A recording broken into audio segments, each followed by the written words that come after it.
Okay, so good morning, everybody. Thank you very much for joining us for the second workshop in this mini series for creating effective storytelling. Again, we're joined by Dr. Bryn Hodgkiss, who will be presenting the session today. And for those who have missed the previous workshop, we did record it, and I'll be dropping a link in the chat so that you can go and catch up if you weren't able to listen in on that. So I'm sure Bryn will do a more formal introduction of himself. But yeah, very much looking forward to this next instalment of the storytelling series. So I'll leave it there from me, and we'll just get going. Thank you very much, Bryn. Wonderful. Just checking I'm off mute before I launch in. Hi, thanks for the lovely introduction, Joss. This is second of the mini series, and actually there was a little teaser even before, and I think that's also available on YouTube, giving more examples. But I will be doing a bit of a recap for those of you who weren't here. This is intended as an interactive session, so if you've got any questions, pop them in the chat and I'll try field them. And hopefully, as we go through, I'll pause now and again to take any questions or observations you might have. Hope you find it as fun to listen to, as much. Hope you get as much enjoyment listening to it as I did writing it. And then at the end, I'm going to maybe set a bit of a challenge, maybe ask a bit of a favor, but we'll decide when we get there. So, telling a strategic story, and just as a recap, why is telling a strategic story important? For those of you who weren't in the previous workshops, you wouldn't have seen this quote, which said, "No one ever made a decision because of a number.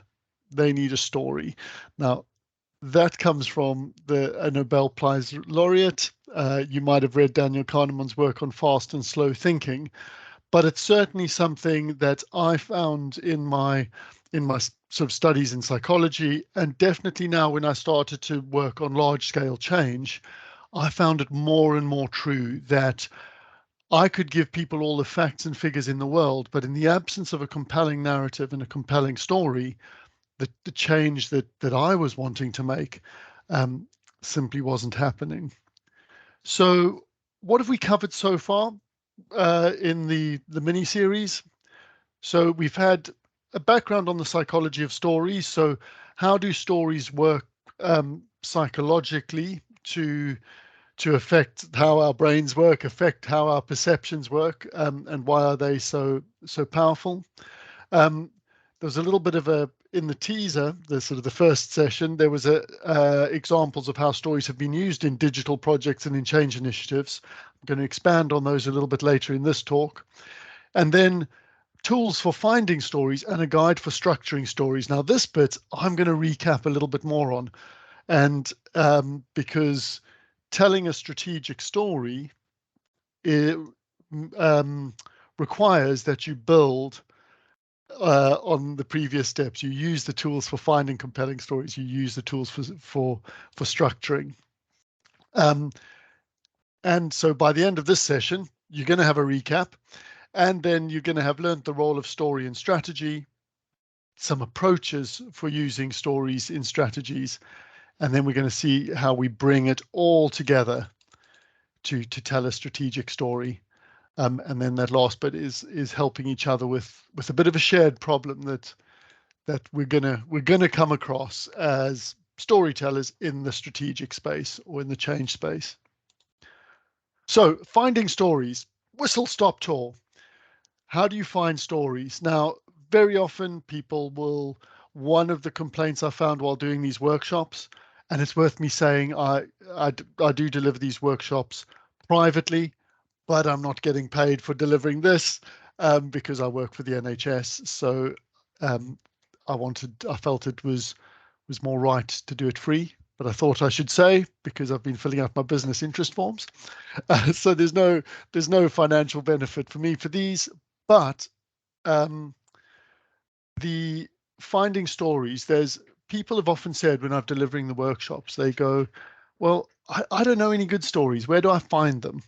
So that is sort of where I always start, because it was something I wrestled with, was firstly, story markers. So if people use time, place, direct speech, you're probably being told a story and your ears should be pricking up.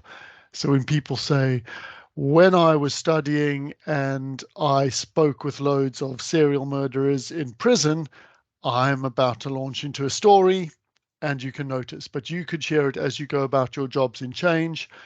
When your clinical director says, I was dealing with a patient yesterday and this is what I thought, story is being delivered. Memories are built around emotions. I think we covered in sort of some of the psychology of how we make memories. So again, another source is your own emotions. Follow the feels.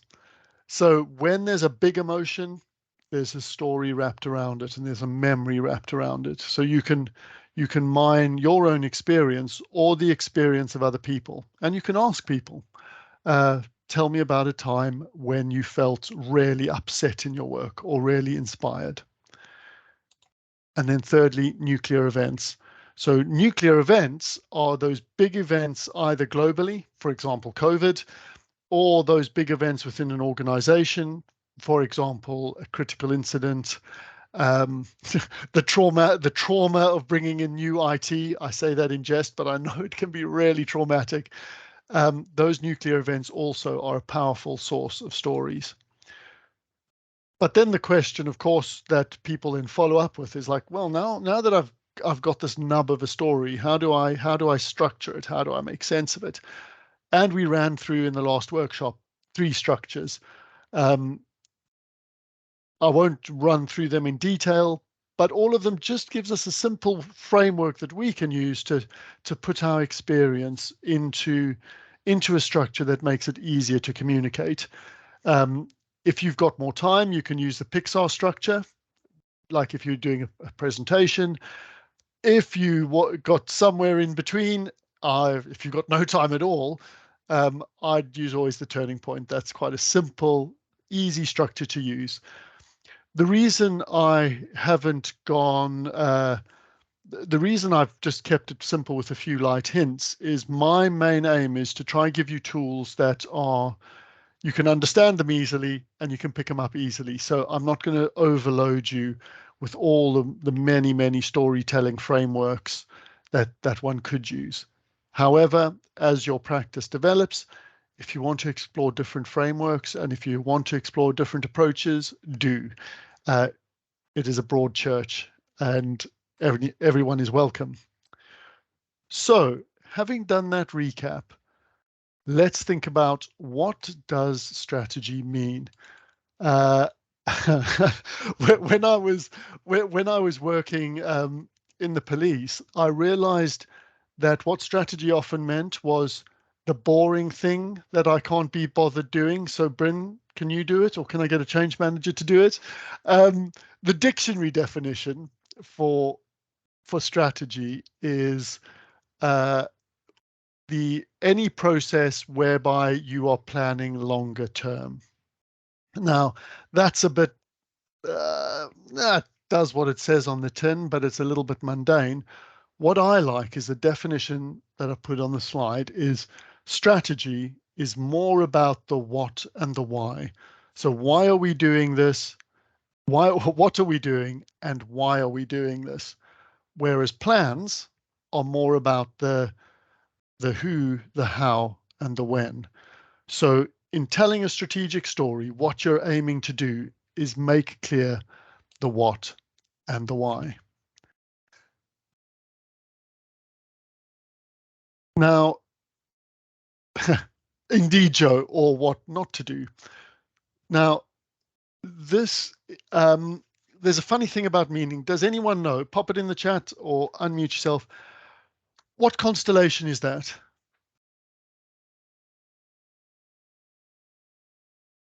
Anyone a Boy Scout or a Girl Guide? There we go. Don, people with Orion's belt. Well done. That is Orion's belt. So you can see, there's his belt. There's the sword. Feet. club and his arm.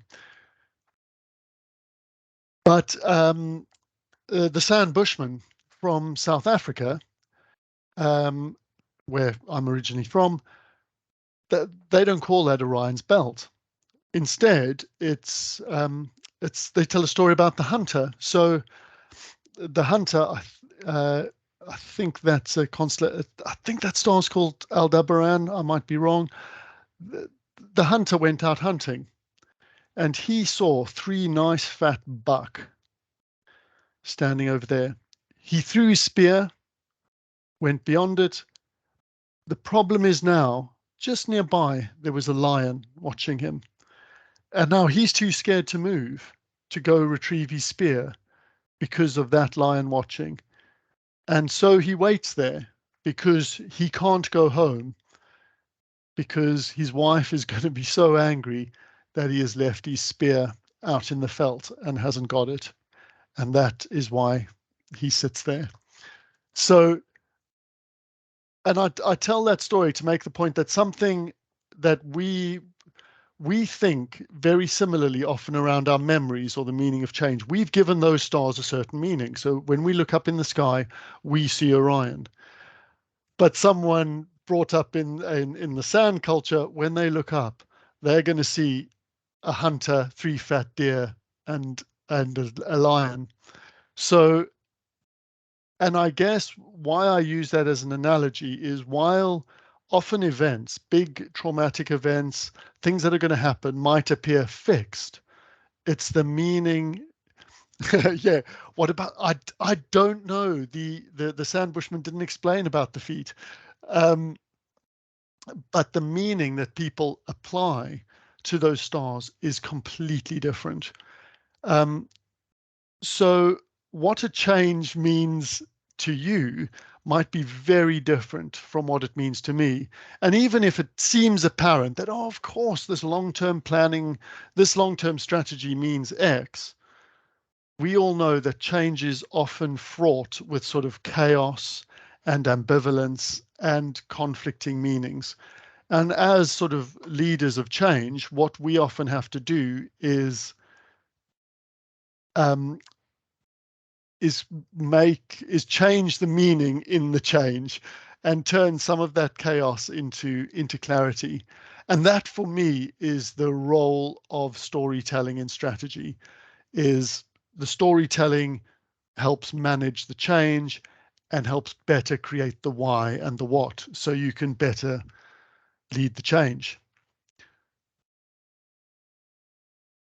So how do we, so now that we're starting to say, right, if that's the purpose, and this is something that also was in the previous workshop, is how do we then refine the stories? So I mentioned this in the context of how do we make stories salient to people? How do we make people want to pay attention? And I mentioned using striking imagery, using emotions.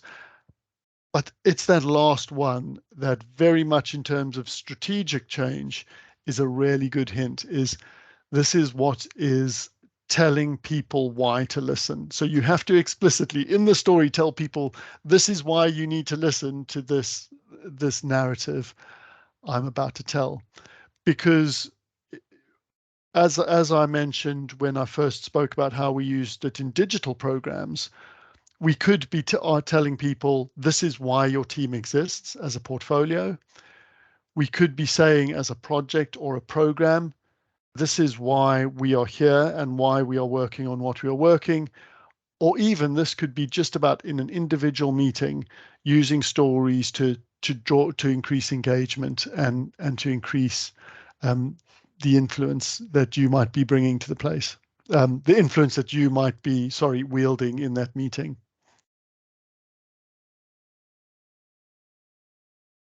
And a storyteller that's very good at telling people why to listen is Malcolm Gladwell. Very often in a lot of his books, what he does is he makes the point about why you should listen using a story. And then he follows up that story with all the facts. So if you read a lot of his chapters, that's how they're structured. Tells the story, gives the facts, then recaps the story at the end. In business storytelling, telling people why to listen, I like the term a relevance statement. So why is this relevant to me? And that's something we can start doing. So bringing this then really practically into what we're wanting to do is you tell people why to listen, and then you follow up with those stories that you have found. And that can be using a combination of markers, following the fields, your nuclear events, or a salient, vivid image, that gorilla. Um, Another thing that you can bring in now with, and that's particularly around the gorilla, is the use of metaphor or simile. Andrew Van Tam is that, oh, forgive me if I've got his name wrong. Oh, during COVID, excellent use of metaphor. A lot of his briefings were actually a metaphor about, when we're developing the vaccine, he used the metaphor of the train is coming into the station. We need to be ready to load onto the train. So that helps people grasp things, especially strategically, that are big, that are hard to understand. You can grasp it in a more relatable way. My hint for people who are wanting to discover a metaphor is think about, what is this like? I know that's a simile, but what does change feel like? Again, people. I heard a change manager was a study into change, where the researchers asked people, what movie is this change like? And then they were able to sort of start to unpack a lot of the feelings people had through people identifying with the movie. Ironically, the movie that came up most often was Saving Private Ryan, which is a bit frightening about change.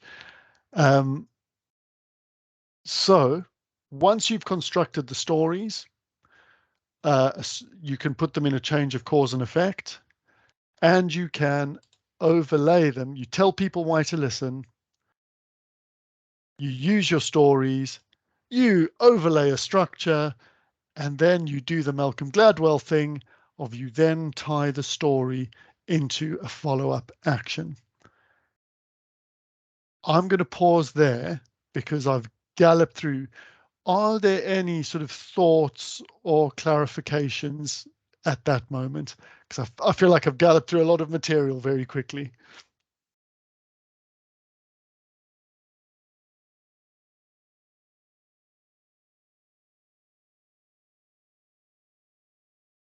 I'll come in and say something. I really like the idea of so I'm on this because I've been asked to write a sort of strategy document to explain Yes. some work by a director, and they sort of said just do this and just make a great story for me.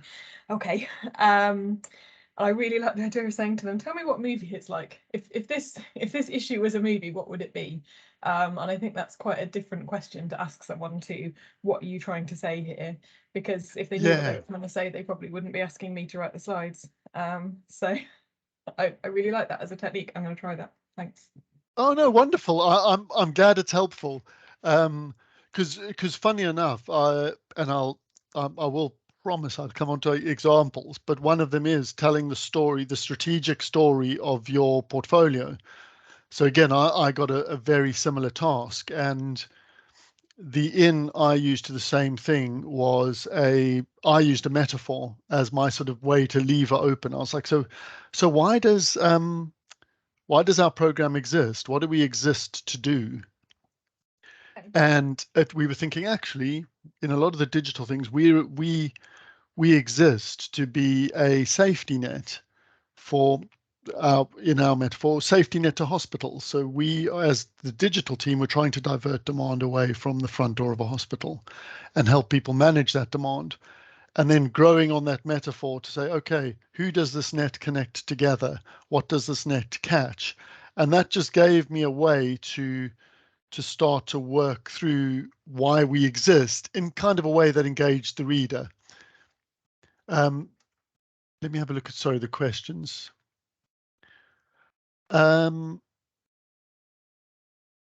You know, so just Saf's question was, does the approach differ if telling a story from data as opposed to qualitative? Go out on a limb there. I think that there's two approaches. One is having a duet between the qualitative and the quantitative. So you use the story as a hook to get people to listen to the figures that will then come. And the other approach could be, you could use story as, you could, sorry, put the data in a narrative way, or tell the story that the data tells. Because being honest, Saf, that's often where I find it really difficult, because where, or maybe, no, I'll be more honest, I get really frustrated is because I'll get loads of like graphs. People will give me loads of graphs and then say, and I'll say, what does this mean? I go, no, well, you're the manager, you're the boss. You tell me what it means. And trying to then take them through, like, okay, take them through that narrative and create a narrative. Like the clarity story is actually quite good for weaving data in. Sort of helps to make sense of what actually are we trying to tell. Does that answer your question, Saf? I'm off mute quickly. Yes, I was just putting in the chat, Bryn. I agree 100%, and that's actually, I concur. That's often the frustration that I have too. Oh, wonderful! I'm glad it's not just me being unnaturally impatient.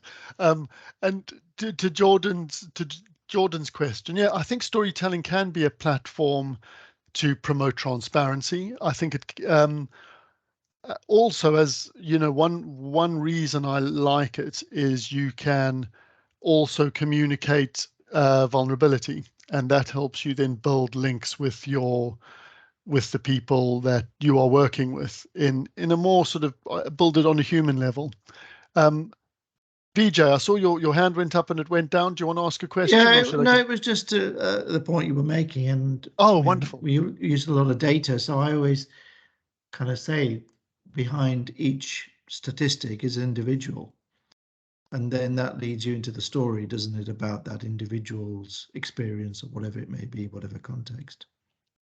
Yeah, that's a wonderful example because, you know, and also, and I'll come on to it in a second, is you can take a story of an individual and use it to create an interest in the data that's going to come. So, you know, if I were to challenge myself on this slide, I'd be going like, oh, that's all very well done, Bryn. You've given us a structure. You tell people why to listen. You then gather the stories you've collected. You put it in a structure and you say it. That's nice, but now what? So I'm going to sort of not jump to the punchline,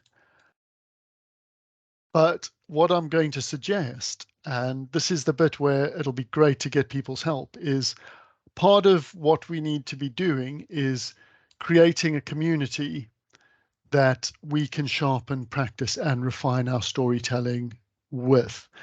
That's sort of the heart of a lot of getting your storytelling right, is being able to practice it. Sometimes you can practice it with colleagues. I've sometimes practiced my stories in less formal meetings, and if they work, I use them again. If they don't work, I am very thankful I did it in a small setting. But what I would probably like to sort of develop with this group is a community of action within the HPCA, where if there's a story you want to test, if there's a story you want to improve, you can bring it to the group and we can do it and refine it. So as I'm going through the next slides, if you could put your names in the chat if you're interested. What I'll chat with Joss afterwards is how we hoover that up and we can start building a community where you can test it in a safe environment with someone who isn't your boss or isn't your colleague, about how we build those stories. Fantastic. Saf, you're the first volunteer. You're the bravest. Thank you. So now I'm going to challenge myself. You're going to say, yes, okay, Bryn, thank you. We're going to build a community, but how could we do this? And the first one is actually speaking to VJ's point. So you can use the story of an individual person to illustrate the strategic point you want to make. So this story was actually collected during the work I was doing on the urgent and emergency care strategy, and it tells the story of June. Now, you might be able to read it while it's up on the slide, and it tells the story of June being diagnosed with Alzheimer's, living at home with her husband, and then having a deterioration and what happened next. And what was really interesting is this story actually comes from it comes from one of my colleagues who I was working on the strategy with, and was about her parents. So we've anonymized the names, but when Joe told me the story, I was sort of like, well, wait a second, this story seems like a real piece of good news, doesn't it? Because your folks got all the help. They had the rapid response nurse, they had the GP responded, 111 was called, they had the rapid response nurse, they had the paramedics, and they eventually got her parent into a community hospital bed. Isn't that a perfect result? And what she replied with the text I put in the box on the top right. The staff were amazing. It's just the coordination that didn't work. We had to tell our story over and over again. So how I then used this story in the context of the urgent and emergency care strategy was highlighting the importance of connectivity. Big thing that digital aims to achieve is how do we link together various venues of care so you can book and refer, but in this case, how do you make sure that a patient's data follows them? So if you've spoken to 111, when the ambulance arrives, they can see that data. When they arrive in the hospital, they can see everything that came before. That's the vision. So this story was using an individual patient story as a way to illustrate a challenge in a more immediate way that's faced by the whole system and get people interested in or highlight the importance of connectivity. Why did I feel I needed to grab attention? Because very often a lot of the policy discussions in urgent and emergency care were focused around has the person seen a clinician? Have they seen someone quickly? And have they seen the person in the right place? What I felt was missing was the idea of what is happening in the system. And June's story was a way to encourage a pause and a reframe. And thank you for everyone who's popping the names in the chat. That's wonderful. I think we're going to have fun. But then I suppose you're going to challenge me and say, okay, that's nice. That's an individual story. How do I explain my program? Can you show me something that's been done that's a little bit bigger than just an idea or an initiative? And this is something I can't claim any credit for. It is a charity that's actually based in a neighboring village, and I can't even remember how I got talking with Ross Smith from the charity.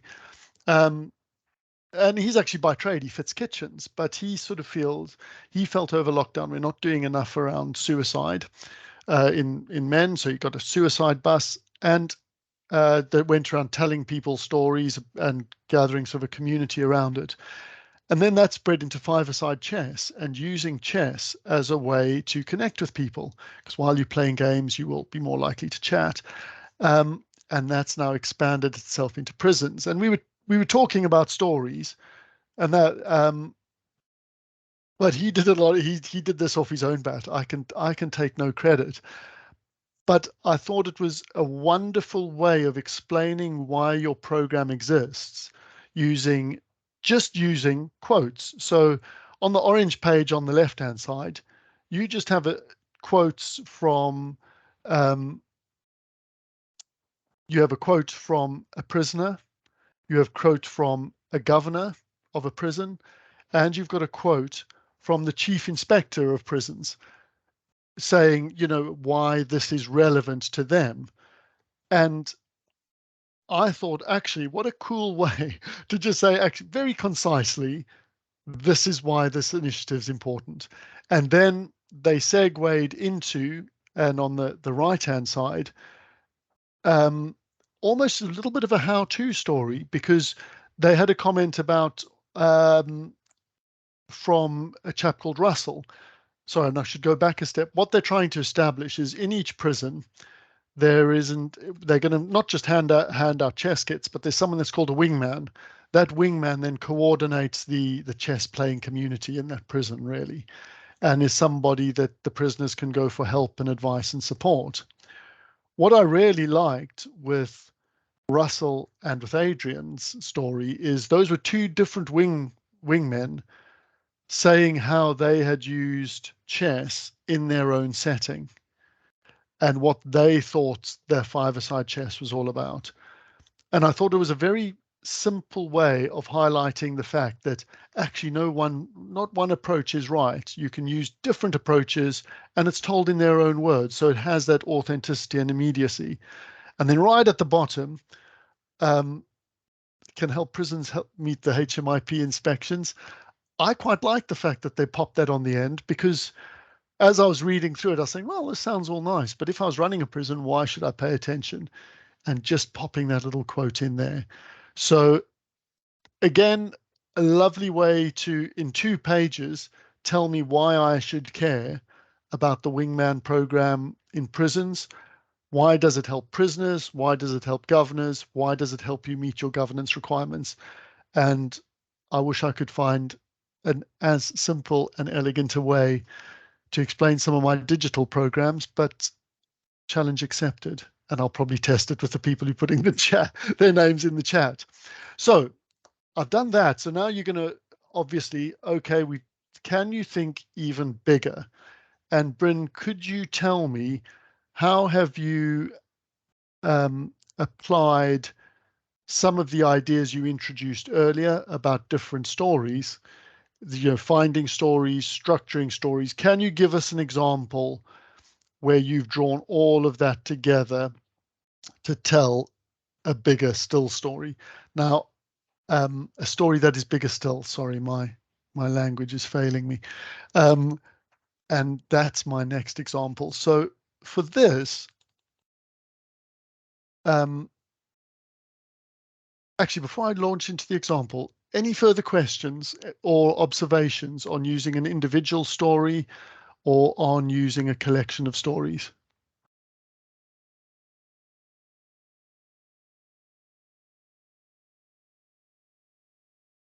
How do we know the validity of that story? How? Yeah.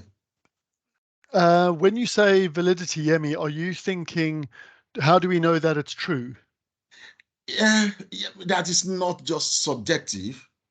For instance, while working with Asda House, there was a day the sales come back very badly in the financial reports. And the only story the CFO could give was bad weather. That's the reason why. And truly, when we checked that day, there was a bad weather. Maybe keep people away from stores. So that's what I'm trying to see. How do we? Yeah.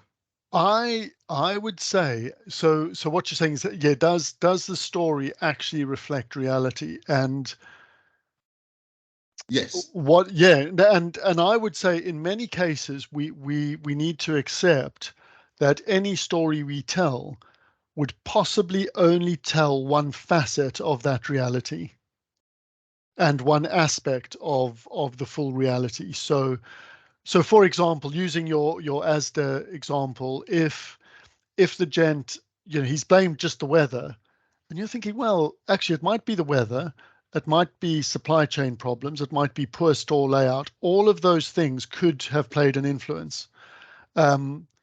Similarly, if I'm telling you a story about my life, like Orion, I could tell it as a story of Orion's belt, or I could tell it as a story of an angry wife and a lost spear. yes. So I do think we need to be very conscious about how we select the stories we wish to tell, because we don't want to ever intentionally mislead. We don't want to lie. So my sort of rule with stories is they need to be true as we believe the truth to be. So I'm not going to lie that it was the weather. My story I'm going to say is this: it's most likely the weather caused that. There's nothing we need to do. Keep working. But that is a good point. And there is the possibility. What you can do is you can, if you wish, and if you're doing it metaphorically, you can create a story that is imaginary. You can sort of imagine, and actually we do this quite often in business practice. You'll do a process map, and then you'll create a persona, and that persona will then become the agent that goes through your process, digital or otherwise. That's fine, but be absolutely explicit when you're doing that. Don't pretend that it's a real story when it's not, and it's just an illustration.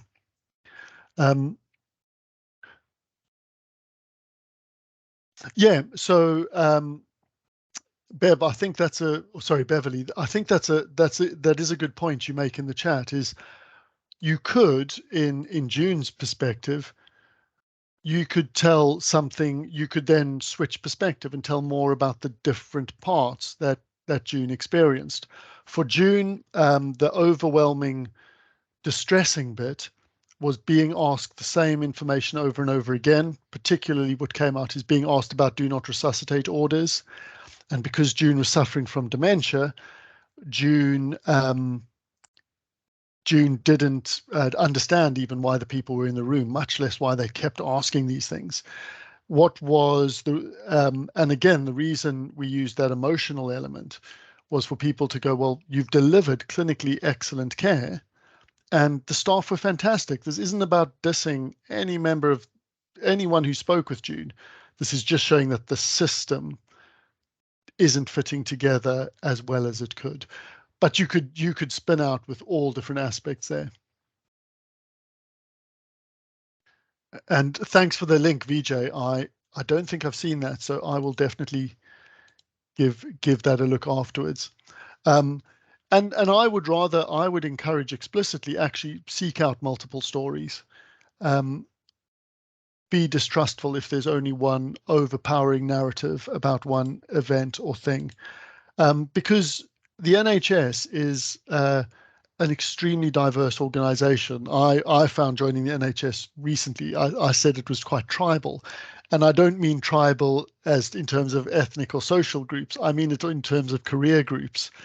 So, if you're in primary care, you think a bit away. If you're somewhere else, primary care, you're one tribe. Commissioners, you're one tribe. Managers, you're a different tribe. So what you can do with stories is you can use those tribes to help to create change. You can tell stories that start to either appeal to the tribes or unite tribes. And wonderful, Joss. Thanks for saying you'll host the community there. That'll be brilliant. So how did we do this using it bigger still? Now, this structure came about in conversation with a colleague. And we were trying to tell the story of what the colleague was trying to do around a single virtual clinical call handling system. I'm not going to go into the detail here because it's still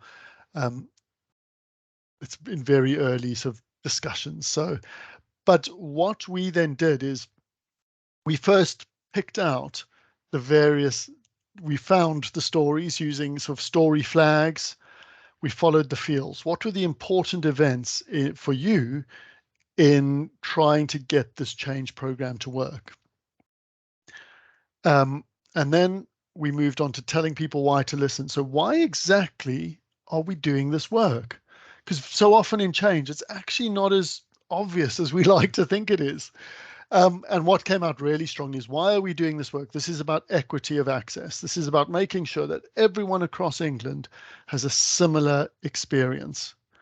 So that became why telling people why to listen. And then we thought, well, how do we then weave this all together? And we landed on an overarching clarity story. So in the past, there was inequity of access. Then something happened. And there were two turning point stories that really had popped out in our questioning about those moments where you realize you've taken the wrong approach to trying to deliver equity of access and people really don't like it and are getting angry. And the second turning point was when sort of a couple of key stakeholders had those eureka moments, those light bulb moments of going, oh, wait a second. We thought we were trying to achieve one thing. We're actually doing something different. And then when we came to the end, so now we were saying, so now we're changing our approach in the future. And this was where we consciously left it more open-ended, because we were finding that actually trying to determine exactly what people wanted to take away from the story would perhaps not be helpful. So we planted a few metaphors. We said, unpicking this is a very complex problem. So this could be like, it could be a chicken or egg, or it could be a buffet. Take your choice of options, but we need you to choose something from the buffet. And then how we would use this story is you could use it in a number of different ways, in terms of bringing it to life. So we've already mentioned in the questions, you could use it as a business case. I think how my colleagues using that particular story as a bit of a cheat sheet. So when I'm telling why this program needs to happen, I've got a script I can draw on that I can then bring to the fore. And then finally, a way to bring it to life. And I've done this with some of the stories I've tried to tell in my team. And I'm sure as I've got some team members on the call, they can tell you if it's successful or not, but is building the story interactively. So I would give a clarity structure or a similar type of structure, and then get the team to fill in some of the blank gaps, fill in how this is relevant to their project or program, or fill in sort of what action do we think we can take next. But the best way I would like to bring this to life in our community is starting to share stories together, becoming a space where we can bring something, test it, and get feedback. And thank you so much for the volunteers. I hope I have covered off all the learning objectives. So we've had a recap. You've learned something about how we apply stories and strategy, and we've given some hints to how we can bring it together. And I very much look forward to working with all of you in the future and to seeing how we take stories together across change in the NHS. Fantastic. Thank you very much, Bryn. I'm sure I'm not the only one to think that was very insightful, exciting, fascinating, and hopefully people can then take away some new tips and skills and apply them in their own workplace. But yeah, very much looking forward to kind of creating this new storytelling community. I have dropped a sign up link in the chat if anybody would like to sign up if you've not already done so, to the Healthcare Project and Change community, which is on the Knowledge Hub platform. And obviously, Bryn, you and I can go offline, discuss kind of structuring that and setting it up, and then we can be in touch with everybody who has expressed an interest in joining that. So please look out for future messages. Obviously, welcome any feedback, comments you want to share, either drop them into the chat now. I'll put my email address in there, so you're welcome to contact me directly. Maybe that you want to hear more and more from Bryn. So you poor things.